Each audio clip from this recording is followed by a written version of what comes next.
Mr. President, before I speak on the matter today, which the group of senators here are so eloquently and powerfully outlining for all of us, I wanted to acknowledge that the 111th Congress was one of the most productive in history. Legislation that we passed here will make real changes for American families who are struggling through a tough economy, as the presiding officer knows, and with rising health care costs. And what we did will also make our military and our nation safer and stronger. And we should be proud of the work that we accomplished here in the previous Congress. But I have to also say that the last 2 years were a time of unprecedented obstruction and partisanship. And if you don't want to take my word for it, you don't have to go very far to listen to many impartial observers of the Congress who will tell you that was exactly the case. And I rise today to add my voice to the growing number of Coloradans and members of the Senate who are deeply concerned about the gridlock that it has at times paralyzed our chamber and prevented meaningful debate. Many of us read with real dismay an article by George Packer in the New Yorker magazine several months ago, which detailed too many examples of Senate dysfunction. Americans from both political parties and independents as well have asked whether the rules of the Senate are working to help solve these problems that face us. And some of my colleagues have understandably sought to change or eliminate the filibuster to make it easier to pass important legislation supported by the majority of senators. Now, I may come to this debate from a somewhat different perspective than my colleagues. I come to this debate with this guiding principle, and that is any attempt to limit the power of the minority by eliminating or weakening the ability to filibuster will simply lead to a further breakdown in what is already a fractured partisan relationship. And I share much of the frustration expressed by many of my colleagues. I also believe that we have to be thoughtful about how we approach changes to the Senate rules. Several years ago, the minister, Robert Fulgham, had everyone using the phrase, quote, "everything I need to know I learned in kindergarten," end of the quote. And his essays made the point that the simple rules that we learn as children about getting along, being kind to one another, cleaning up after ourselves, apply throughout life. And at one level, you could boil down the debate we're engaging in this week and say what we need are rules that will help us get along better in the Senate's sandbox. We truly need to talk with each other more, and we need to even listen more than we talk. And why? Because the consequences, if we can't find a way to work together, are extremely serious. And no problem we face is more troubling or urgent than our economic future. Mr. President, our unemployment rate is still above 9% nationally, and it's much higher in some regions of the country. Home foreclosures are still expected to rise. Even more troubling is this fact: Americans are less optimistic about their economic prospects than they were during the Great Depression. That is, Mr. President, a very serious situation. And then on top of those grim statistics, we face a massive budget deficit and a crippling debt that not only threaten our long-term economic stability, they darken the horizon in a way that discourages investment and innovation that we need to spur American job creation today. And then moreover, our apparent inability to squarely address the problem in a bipartisan way is a signal to the American people, as if they need further proof that their institutions of government are not working. And that, in my opinion, is as dangerous as any attack on our country. Many of us have remarked that it's past time to have a serious discussion about how to turn our economic situation around. I have faith that we can do that, but only if we're able to set aside the ideological differences that have sidetracked our politics and, frankly, our policymaking up to now. Mr. President, we can't reach the level of bipartisan cooperation we need in this body if we prevent substantive debate and cut off the rights of the minority.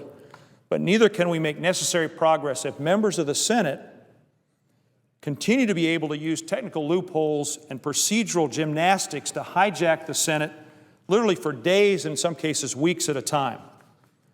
And that's why today's debate, so ably led by my colleagues from across the country, is more than just an esoteric one about the Senate's rules. It's a critical turning point. And it's why today I'm again introducing a resolution which I believe can help reduce the opportunity for gridlock while also encouraging both sides to work together on the most important issues we face. I developed this proposal after listening to and talking with experts on Senate procedure from both sides of the aisle, including the noted congressional scholar Norm Ornstein of the Conservative American Enterprise Institute. And in a nutshell, I propose that by eliminating unnecessary opportunities for delay without making changes that would jam through legislation at the expense of the minority party, we can improve the way the Senate works and make it more effective and fairer for the American people. So, Mr. President, if I might just make a couple of comments on some of the specifics of what I'm proposing, similar to what the Senator from Oregon, Senator from New Mexico, Senator from Iowa, and others have put on the table. I would first level the playing field between the majority and the minority on cloture votes and require senators actually vote in opposition to the bill they are filibustering. Currently, cloture is invoked when 3/5 of the chamber votes yes. So staying home is the same as voting no, and members can simply threaten a filibuster and skip town with no recourse.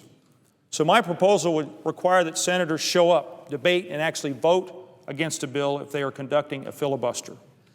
By changing the rules to invoke cloture not on 3/5 of the chamber, but invoking cloture when 3/5 of those voting move to end debate, we create an incentive to actually have a meaningful discussion. Second, I would reduce the number of votes required to end debate on a single bill. The Senate rules now allow for a filibuster on a motion to proceed to a bill, a substitute amendment to a bill, final passage, and the list continues. And there are 3 separate opportunities to filibuster before sending a bill to a conference committee. My proposal would eliminate all these opportunities to filibuster except for final passage. Third, I would shorten the time frame required to invoke cloture. I propose that we vote 24 hours after cloture is filed instead of waiting 2 days, as is required today. And I would also allow the 30 hours of post-cloture debate to be split between the parties to avoid needless delays. In total, we could shorten the time required for cloture by nearly 40 hours for a single cloture petition. Fourth, I would end the requirement that amendments be read in their entirety if they've been made available online for at least 24 hours in advance. Fifth, I would end the requirement that Senate committees seek consent to meet.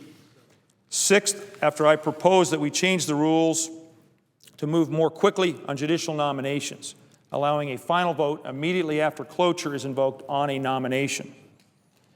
And finally, I would provide a way to call up an amendment when a majority leader has filled the amendment tree. Mr. President, the Senate is famous for great debates and a free amendment process. But in recent years, the process of presenting amendments has frequently been shut off by the majority party. So my proposal would, on a limited basis, give senators the opportunity to present their amendments when they are otherwise being blocked from doing so. Mr. President, the Senate has been called the world's greatest deliberative body. But what happens when we don't deliberate? I'm afraid we risk turning the Senate into an extension of the 24-hour political spin cycle, which seeks to separate us rather than allowing us to work out solutions to the problems we face.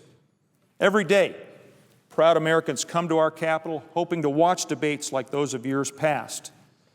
Many are increasingly dismayed to see a small number of senators, like those of us here today, debating among themselves in an empty chamber. We don't even require senators to attend their own filibusters.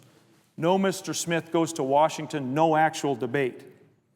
I want the Senate to work the way Americans envision it does, in which members discuss their differences, cooperate, vote on amendments, and improve legislation for the good of the country.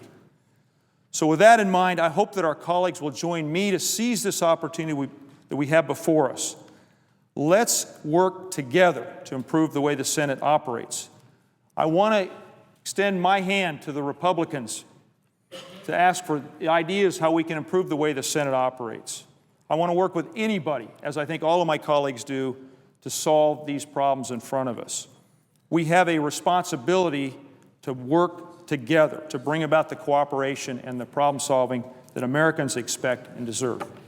Mr. President, I appreciate your attention. I appreciate the important work all of my colleagues have undertaken. I look forward to working with all 99 other members of the Senate to make the Senate that we know and love and believe is the greatest deliberative body in the world.